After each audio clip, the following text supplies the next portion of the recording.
Alrighty, so welcome to Campbell PGM Swing Analysis. We're having on Rob Labritz. A little bit about Rob. Actually, there we go. Yeah, so Rob is 50 years old, went to Central Connecticut State University. Hometown is Pound Ridge, New York. Status, he turned pro in 1991, has played on various tours and has current status on the Champions Tour. Again, congratulations to that, Rob. And he is the director of golf at the Glen Arbor Golf Club. And so, Rob, if you kind of want to just bring us through your kind of upbringing as a PGA professional and how you kind of got started into the industry and the game, that would be great. Yeah. Unlike you guys who are in school right now, I went the hard route.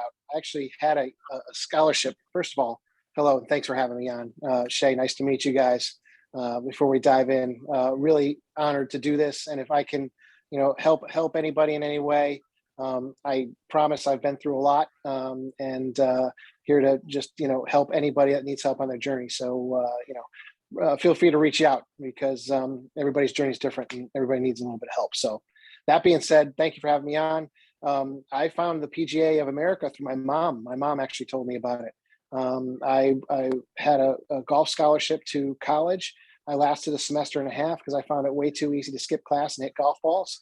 And, I turned pro in 1991. My mother said, listen, if you're not going to finish college, you have to become a member of the PGA of America so you can run a golf club if your tour career doesn't work out. So kudos to my mom. My mom passed away a few years ago. She was awesome. She was a big driving force in my life and a great lady. So, God rest her soul. On top of that, I'm a proud PGA member, turned PGA member, I guess, 1999 or 2000. Worked at various golf courses from Shinnecock to Glen Arbor to a few places in the South. Monarch Country Club, where I got my start, and Mariner Sands and Heritage Ridge and a few other places down there in the Hobe Sound area. And now I'm the director of golf at Glen Arbor Golf Club still until I peg it in 2.5 weeks and in my first Champions Tour event, and I become a A3. So I'll be an A3, maybe 0.4 director of golf, because on my weeks off I'll come back to the club and make sure that I stick my finger in all the little pots that we've created at the place since the year 2000. So exciting times coming up, a lot on the plate, but really cool stuff. So that's awesome. So we'll kind of kick things off with your accomplishments. Obviously, world-renowned player, even better teacher, earned status on the Champions Tour. Again, congratulations to that, and coming up shortly. He was the low club professional in 2010, 2019 PGA championships. We'll talk a little bit about those, and then won the 2008, 2011, 2016 New York State Opens. And I myself has played in 2 of them, and that's awesome that you have won 3. Obviously played at the same golf course, Bethpage. That's some elite stuff. Won the 2021 Massachusetts Open. Won the 2019 Rhode Island Open, and I believe you just won the Westchester Open as well at Glen Arbor. And then 2012, 2013, 2016, 2021 Met PGA Professional Championships. Obviously, short list of a longer list of accomplishments for you. There's no doubt that you're a great player. As you can see, pictured next to Brooks Koepka here for the Low Club Pro at Bethpage. So we're going to get things kicked off with some playing questions, questions as a player. Sweet. Love it. First one. So what kind of routines will change for you, and which routines will you keep now entering the Champions Tour? Yeah. So for me, it's just a shift of time allotment. So, as a director of golf, my time allotment was specific to being a director of golf. As a director of golf, I coached a lot. Managing, I've got a head golf pro in there, so I kind of manage the operation, but the operation has been there for 21 years now. I've developed, helped develop the culture of the club, so everybody knows their positions, and everybody there does a great job. So my job is really just to be a great ambassador of the place. And go to staff meetings and, make sure that everybody's doing their job properly. So that allotment of time is going to shift. I'll have another probably 700-800 hours where I used to coach as well on the lesson tee, whether it be playing, with members or coaching hour sessions, whatever it is. So all that time is going to be put into now my body and my golf game, and meditation, and when I'm home with my family. So it's just kind of organizing the time allotment that I'm going to have to my specific things that I'm going to be doing. It's going to be more important for me to work on my wedges and putting right now than it is to go to a staff meeting, which is kind of crazy. But it's cool because the team that's there is ready to go, and they're ready to accept all of this and make the club even run better. They're going to say, watch what we can do now, So we're in a good spot. Both as a club membership and, myself included. Yeah. I would agree. I would say a touring professional probably has the most adaptability for sure to be able to adapt on the road, changing schedules left and right. That's got to be something you're somewhat used to. Playing on various tours for sure, right? How different is it going to be in comparison? Yeah, sorry, Shay. Yeah, good question. I know what you're going to ask. I haven't played a tour since 2003 and 4. Canadian PGA Tour. I've played in PGA Championships, but that's a week.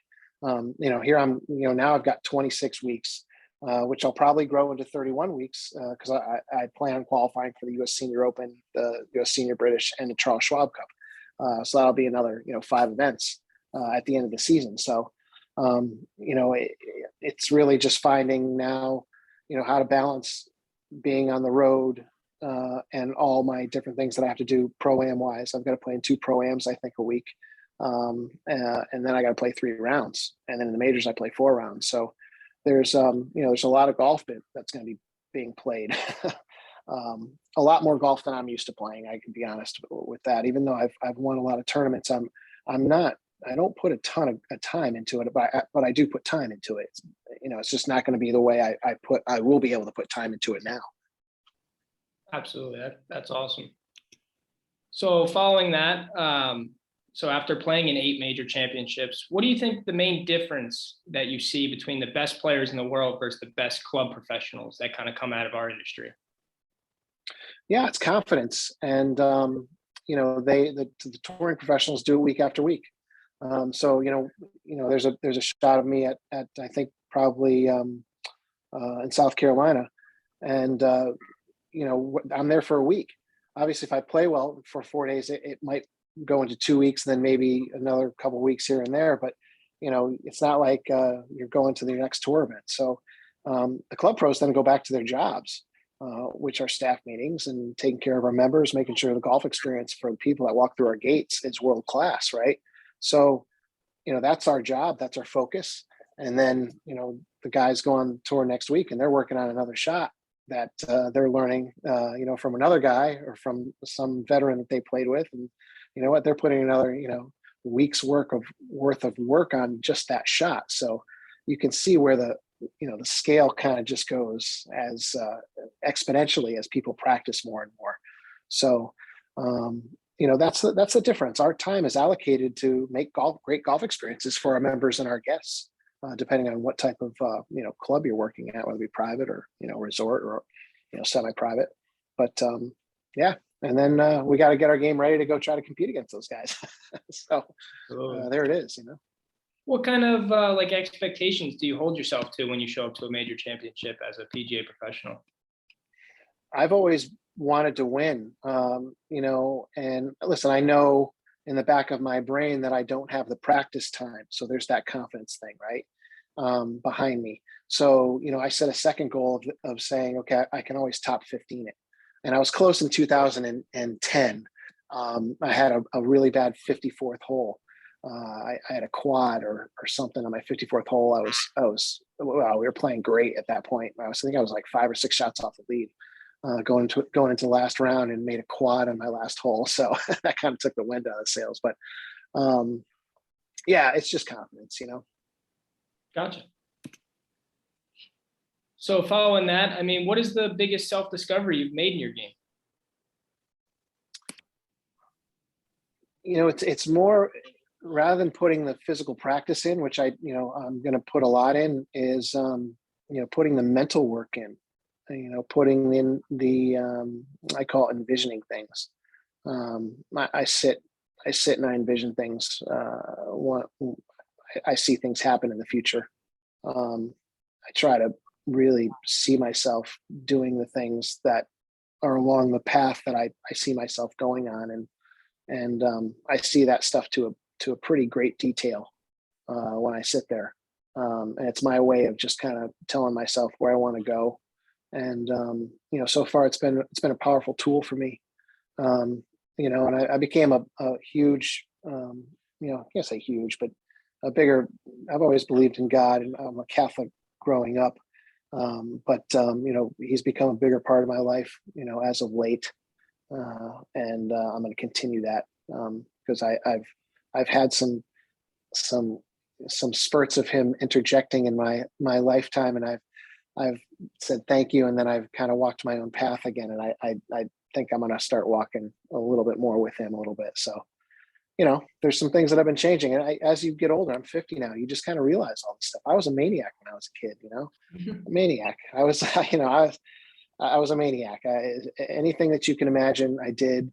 I live life to its fullest, and I don't have any regrets. But as you get older and you see what's important to you, you kind of focus on things more.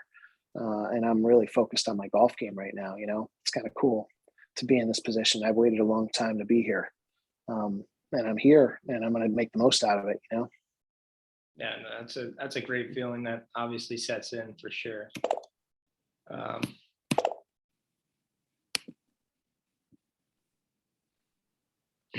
So following that, at what point in your career did you decide you had what it takes to take your game to the next level? So whether it be, shooting a specific score in a round of a tournament, or did you ever have that kind of moment in your career? Yeah, I guess the first time, there's always levels. There's levels of, I've always been very logical with the amount of time that I'm putting into my game versus what I'm expecting out of myself. Like, obviously you want to go in there, you want to say you win the PGA championship, right? I want to qualify first. I want to qualify first. I want to, first get in the club pro, and then I want to, finish in that top 20 in the club pro, and then I might want to win the club pro. But you have levels of things that you have to think about, try to get yourself through, and you want to make sure they're, I guess they're goals, they're obtainable goals. You want to make sure that you can handle them. And I've always played solid in a lot of tournaments, and I played consistent for a long time, and I've played consistent with a lot of good players. So all that time, again, I'm watching their games, I'm watching my game, looking at the scores, and then I relate it to how much time I'm actually putting into the game. And it says, wow, if I could have more time to put into it, I could probably become a little bit better. So I always just kind of believed that I was getting better and getting better. And then, the times that I practiced and put into the my golf game, which is daily, and my body, it's working.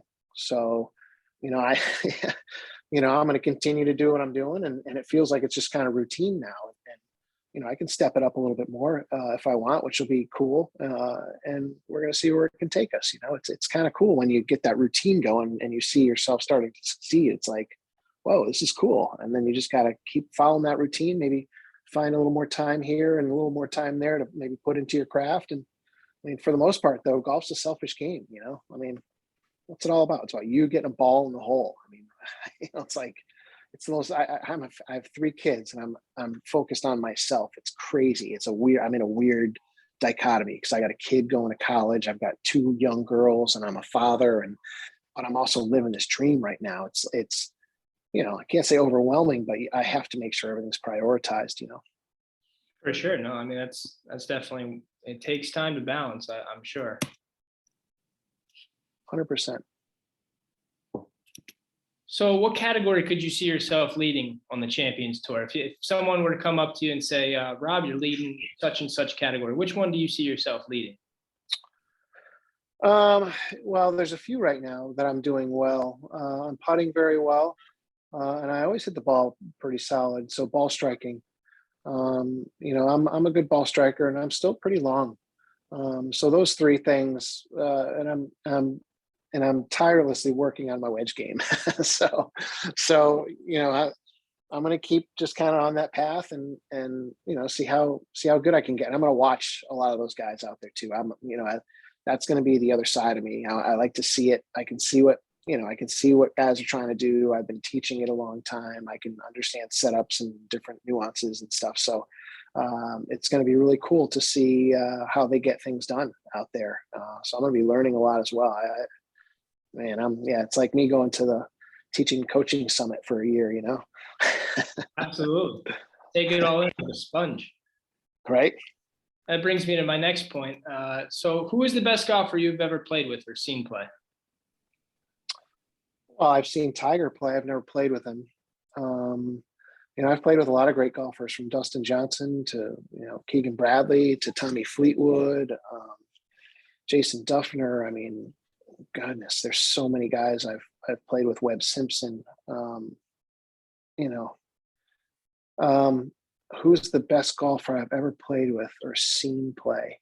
Yeah, I've seen some great rounds. I mean, I've seen some guys play some great rounds. A few months ago, I watched Jake Scott down here shoot 61.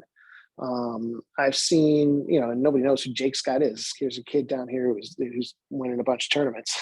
He's getting into the PGA of America and a very good player. There's so many good players out there. I watched Dustin shoot 65 in a practice round at Oak Hill. That was kind of cool. Yeah.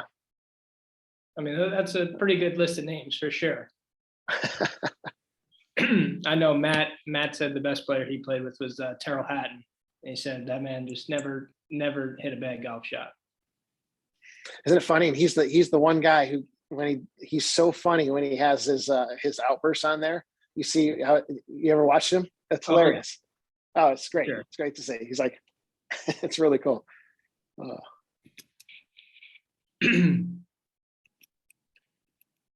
So this is a unique question and it may take you a little bit to answer, but can you just kind of take us through your putting process and kind of what you go through before each putt? Yeah, this was at Q. I could see got a little bit of a gut there. Yeah. So putting, man, I got to work on that. That's not cool. That's not there anymore, guys. Sorry about that. Putting process. In 2010, I started walking off every putt that I've ever hit in feet before I've hit it, to know how far it is before I hit it. So it's been, I guess 12 years of collecting that data in every putt. And even my students' putts, when I'm teaching putting or when I'm playing with my members and stuff, I'm walking off putts. So every pace that I take is 3 feet or 1 yard. So I know how far the putt is before I hit it. I want to know. I usually walk up, when I'm walking, from the front. You got to start reading the green from about 15 yards off the very front of it. Don't drive in from the side and try to read the green. It's not designed for that. It's designed for you to come in off the front so you can feel the terrain and actually see what the green does. So if you can remember that, you'll become much better putters. I do that. I see what the ball's doing. You can see all the breaks in the greens. And then when you get on the green, you mark it, you clean it, you find how far it is, you find if it's uphill or downhill, and what kind of break it has. And then you tell yourself the facts, which are, say you got a 22-foot downhill putt that's breaking right to left. So you look at your putt, you see where it's breaking, you see it go into the hole. As I'm standing over it, I already did my due diligence. I know it's 22 feet downhill, and then as soon as I look at the hole back of the ball, I just hit it. And I'm good enough to just react to it. The ball, wherever it goes, if it goes in, great. I made it, awesome. If I just miss it, if it's short, if it's long, I tell myself how far it went. So if I had a 22 footer and I hit it 3 feet by, I say I hit it 25 feet and I move on with my life. Because I know I have a 3 footer next, and I don't get emotional over shots or putts or anything anymore, because it's useless.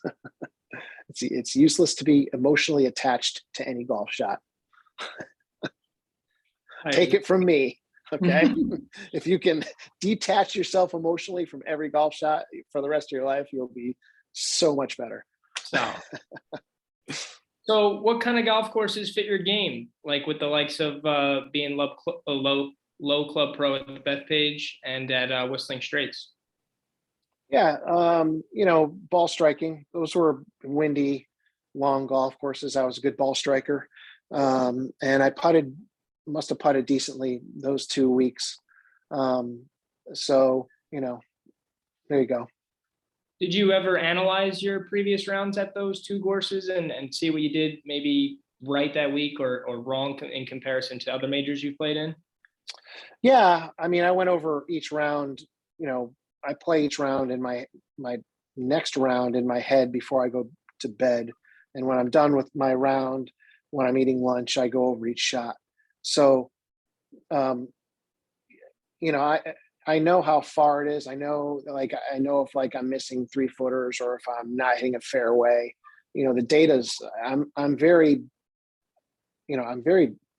what's the word I'm looking for? Bland about my data. My data is what it is. If I hit the drive 284 and I've got 163 to the back pin and I had a 22-foot putt, I know what the data is. And when you're on the golf course what type of shot, if you're hitting it really good, solid, not good. So those are the things that you'll kind of work on. If I'm not hitting it solid, I might do some drills and put myself on video, see what's going on. But for the most part, I play golf when I'm out there. I'm carving shots. I'm hitting it right to left, left to right. I'm not always hitting it solid. I'm hitting it good enough to, and I know what I'm doing with the face to keep the ball in play and hit greens and fairways and still hit it pretty long. But always working on just making it more and more solid. I've got good control of the club face. I don't know. Maybe I rambled a little bit there, but sorry about that. No worries. This next picture, I'm sure you've seen 1,000 times. And I'm sure that the moment that you realized you gained status on the champion was enough to display just how much that meant to you. But in words, kind of describe like what your next motivation is going forward now that you've achieved your goal of getting full status on a tour. Yeah. So now it's just a matter of, like we talked about the time before, is finding the right time for all the balance for what I have to do. So, think about it this way. Monday's a travel day. Okay. So you're traveling to your event, wherever it be. I go from Naples, Florida the first week to Tucson, Arizona the next week to Newport Beach, California, 3 weeks in a row. So I've got to travel and I've got to stay comfortably and learn a new golf course. So Monday's a travel day. I'll probably get there sometime Monday. I'll be able to hop in a cart. I'll register for the event. I'll hop in a cart. I'll probably play a few holes, chip around some greens a little bit, have some dinner with my caddy, do a workout, and then, go to bed. Tuesday would be a practice round day. So I'd get up, I'd do a workout, I'd go see the golf course, play 18 holes lightly, just kind of get some wedges around the greens, and work on my game a little bit. And then, go do a workout, have some dinner, go to bed. And then I play 2 pro-ams. So I'll be entertaining, the pro-am guys out there and gals. That'll be kind of like my practice rounds leading up to the event where I'm feeling more condition of golf course. I've already been out there a few times. I know where the X spots are. So now I'm just kind of getting in where to hit it, where to miss it, what feels good here, what feels bad here, what if the wind was doing this here. I mean, you just kind of feel how you play, the course that it has in front of you.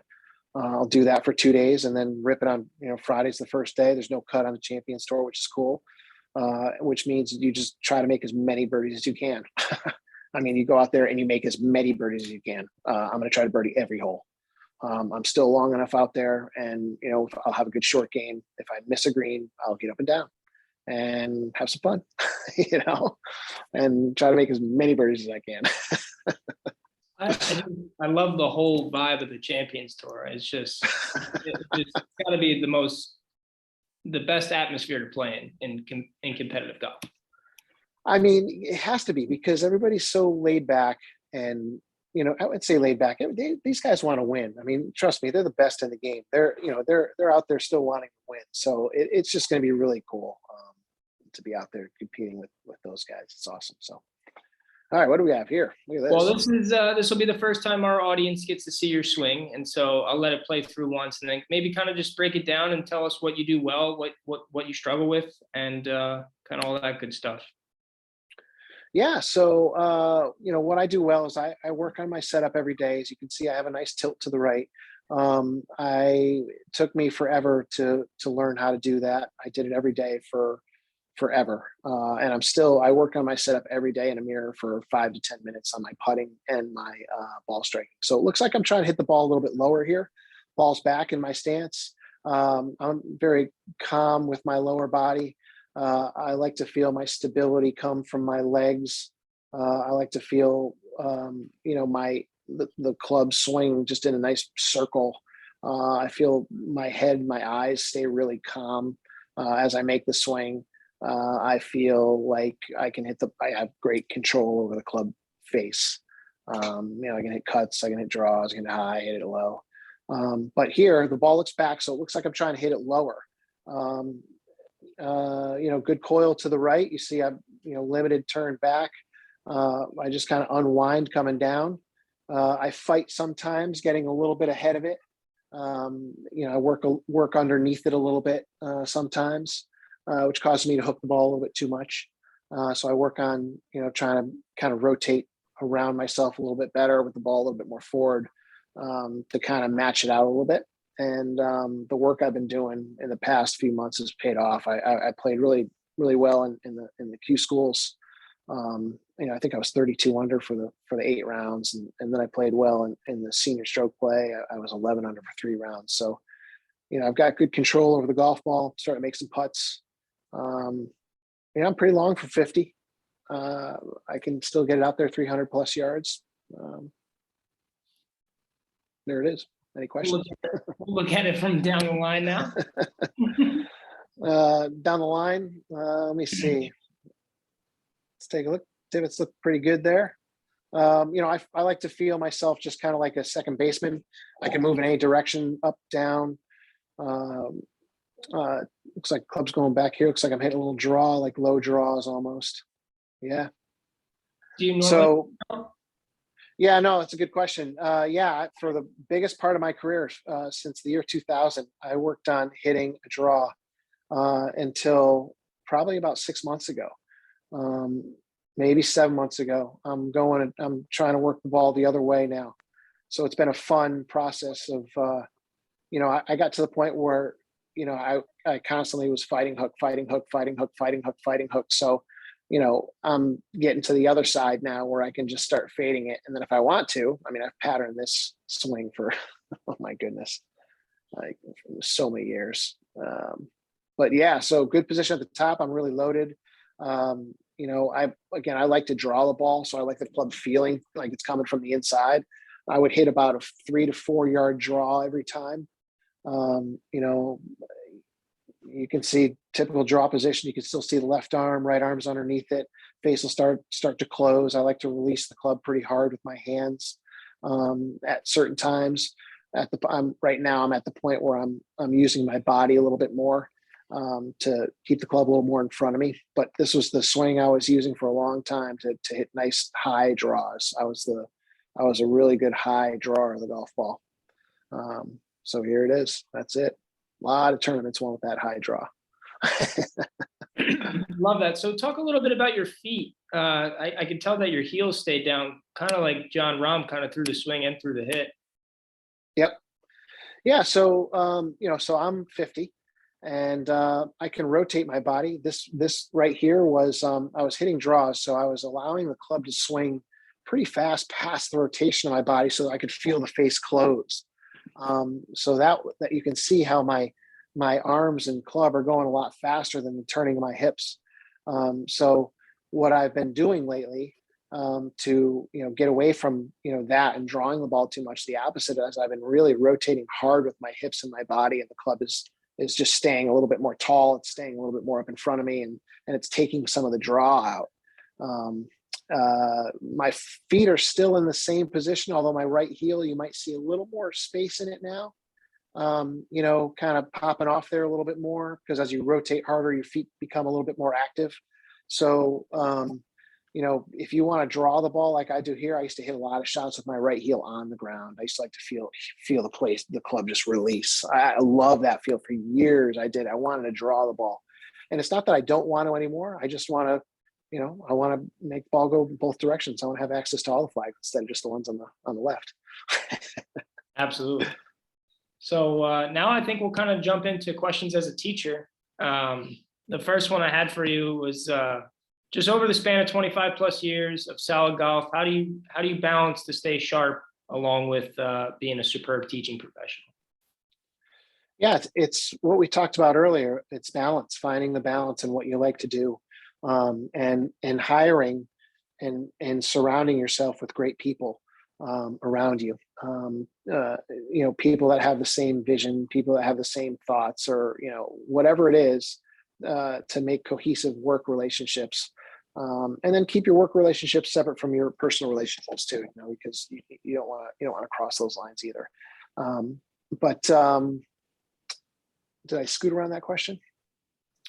No, I think balance is obviously the term that needs to be used to answer that question. I wanted to make sure that everyone knew how you balanced becoming such a good player and such a good teacher. Yeah. So my day is, I wake up in the morning. The first thing I do is work out. I see my trainer. I'll get an hour workout in, whether it be functional training, whether it be move for speed, whether it be moving for power, whatever we're doing. I get an hour in, and I just do it. Whether it's cardio, it could be yoga for an hour. I don't care. It depends on what I'm doing. But getting that hour in is just huge. Because it kind of sets your day off. I do a lot of meditation while I'm working out. It sounds weird, but if I'm doing static movements or if I'm doing yoga, I'm thinking about winning tournaments. I'm thinking about, where I want to be. I'm thinking about hoisting the senior PGA championship trophy. I'm thinking about all those things because I believe in seeing them to make them come true. And then, I'll spend some time with my family. I'll get to the club, spend some time with my family, an hour, get my daughter on the bus, give my wife a kiss, and I go, I'm usually at the club by 8:30, maybe 9, when my daughter goes to school, and it's kind of just like checking on everybody, seeing how everybody is. You're walking in, you're checking with the starter, you're seeing the course conditions, you see the superintendent, you might see your food and beverage manager, you'll see some members, you might see your assistants. You just kind of check in with everybody, see how check their pulses, see how they're doing, check in with people, make sure they're doing their jobs, make sure they're excited about doing their jobs, all that good stuff, and then I'll start coaching a few hours in the morning, after a few hours, I'll grab 15 minutes of lunch and a 45-minute practice session. I'll coach another hour or so, maybe 2, sometimes even 3.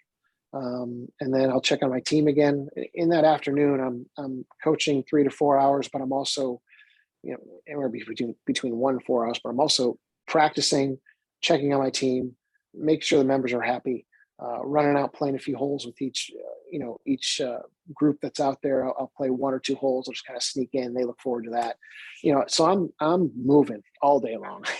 I don't stop. I don't sit. I never see my office. My office is used to run tournaments. I guess I'm never in my office. I'm always out on the short game facility, and then at the end of the day, I'll, shut it down, at 6, 7 o'clock in the summer. It's nice because I can hit golf balls for another hour or 2, and I'll generally, chip and putt. I usually have my wife and my 2 daughters, and my son's home, they'll come out and they'll play with me, which is great. And if they don't, they just hang out. We hit shots. It's like our time to decompress. It's awesome. Then I go home, get a workout in, and do it all over again. All over again, rinse, wash, repeat. And on days that you're not cranking like that, if you have a day off, you're seeing things happen. You're trying to envision yourself. You're working harder on your game. You might spend a little extra time with your family. I don't know, but each person's different. I took the time to put it into my game, and my wife is the greatest girl on the planet because she accepts all this. To follow that up, if you were to give a word of advice to upcoming PGA professionals to achieve half the accomplishments that Rob Labritz has, what would it be?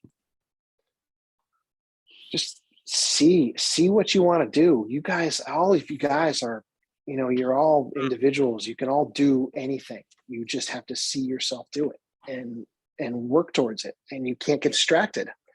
If you get distracted, it's going to either take you longer or you have to put in more time at a certain time. And, just make it part of your routine to see where you want to be and to make it your life of where you want to be. And you'll obtain that. And surround yourself with great people. Don't have any time. If there's toxic people around you, get away. You don't have to talk to them. You can say hello. You don't have to hang out with them. Stay away from toxic people. Toxic people are just not good, because it'll show that you're in a toxic place too. If you're with toxic people, you don't want to go down that route. So yeah, just envision it, see it, and work your tail off to get it done. And then once you get your goal done, reevaluate, see if you want to let new things in.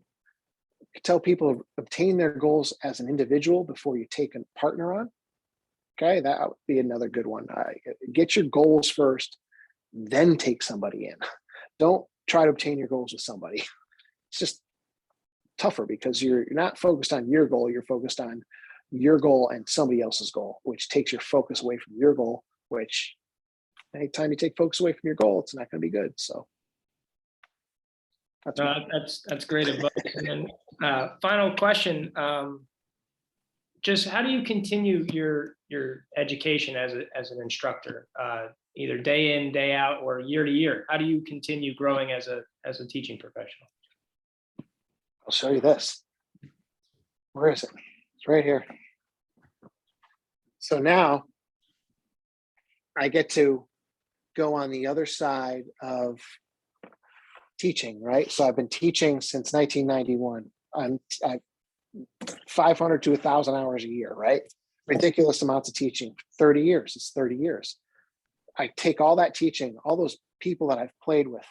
I've played with Tommy Fleetwood while Phil Kenyon's out there watching. I've played with, Jason Duffner while Chuck Cook's out there teaching him. I've played with Dustin Johnson where Claude Harmon's out there teaching him.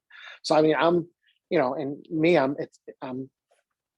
listening, I'm asking questions. I'm not shy when it comes to that stuff. So I listen and look and watch and see how it works and see how people's body moves. As a coach, as a teacher, I'm out there, but I'm also out there as a player. When I'm out there and I'm playing, I'm out there as a player. When I'm out there playing in a tournament, like the majors, I always split my time. Whereas if Tiger's not out there as a coach and he's out there to kick my butt, right? I was always out there as a coach and kind of like a player too, because I was learning so much stuff while I was out there playing with these greatest people, and I was playing good. So that's why they wanted to play with me. It was kind of cool. So that's why I got the respect, from the PGA Tour players, because I could hit a golf ball pretty well. And, I'm not a moron when it comes to being out there. So I may have rambled again. No, that was all great. Lost my train of thought again. No worries. Love these podcasts. Thank you for everything, Rob. Everyone go follow him on the Champions Tour and on Instagram at Rob Labritz Golf. Thank you for your time, Rob. Yeah, my pleasure. Go out there, have a great time, enjoy the golf game, everybody together. Golf is awesome. Thank you for having me on, Shay. And thank you. Have a great season. Appreciate it. You got it.